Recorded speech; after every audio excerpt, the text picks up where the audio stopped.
Hey everyone, today I wanted to go over the new and exciting news we got for Monster Hunter Rise and Monster Hunter Stories 2 on the Nintendo Switch. And as has become something of a tradition for Capcom, they love revealing big news in the middle of the night while no one's paying attention, or is usually the daytime in Japan. And today, we got the confirmation that the big Monster Hunter digital event will be taking place on May 26th for the new 3.0 update, with all of the brand new data that we'll be able to get, confirming us the brand new set of monsters that we'll be getting, the brand new set of quests, the new details, the new event quests, all those kind of things. On top of that, we're going to be able to get a brand new set of information for Monster Hunter Stories 2. So it's definitely going to be another one of those big events where Capcom just goes all out. It takes about 20 to 30 minutes and they just present us with just a huge data dump of information that we've kind of been trained to wait for just once a month. They have been confirming that it would have been at the end of May, so this pretty much lines up exactly with what they had told us already. So they have confirmed that for May 26th at 7 a.m. Pacific Time, 10 a.m. Eastern Time, or 3 p.m. British Standard Time, they will be having this specific digital event for Monster Hunter, both Monster Hunter Rise and Monster Hunter Stories 2.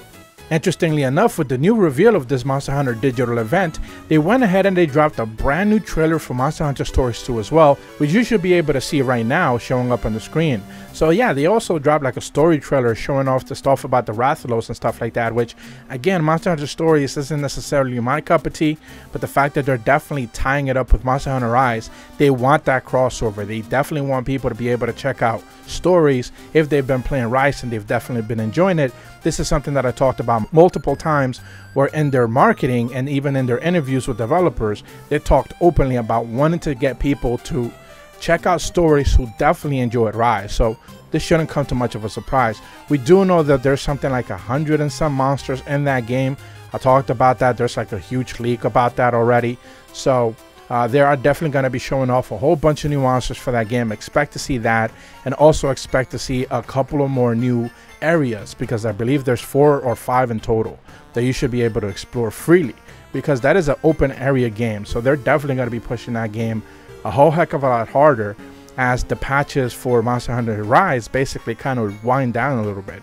Because this is the thing, after 3.0, we don't really have any idea of what their roadmap is going to be. Hopefully this big May 26th event does give us some sort of idea if they are going to do a big 4.0 event, or they're going to like slow them down a little bit and maybe, you know, start doing more traditional patches like they used to do, where they would just release one monster at a time instead of just big batches of monsters all together. I don't necessarily know if they're going to do that. The leaks haven't necessarily proven that either.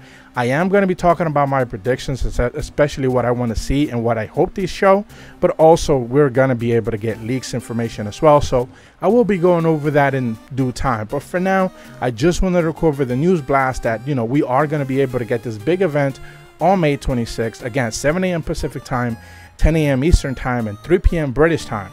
Another thing that they did confirm is also that the patch is going to be 1.4 gigabytes big. I believe the last one was like 900 megabytes or 1 gigabyte. So that was the 2.0 update that they gave us. So this one's actually going to be a little bit heftier and bigger. And they also confirmed that it's going to be 2.9 gigs if you update from the base game. So that basically means that if you've never updated the game since you purchased it for whatever reason, it's going to be 2.9 gigs long or big. I don't necessarily know why they always go into that detail, and maybe there's people who are just never really updating their game. I'm not necessarily sure. But the fact that it's going to be 1.4 gigs probably means that there's a little bit more than the last one for sure. And definitely expect another one of those surprises like we got with Basil Geese for sure. So again, big event 3.0 May 26th. Tune in for that, because it's going to be a good one. Hopefully you found this informative. If you're brand new to my channel, be sure to leave a like and subscribe. Hit the bell to receive notifications when the videos go up. And as always, thank you so much for watching. See ya.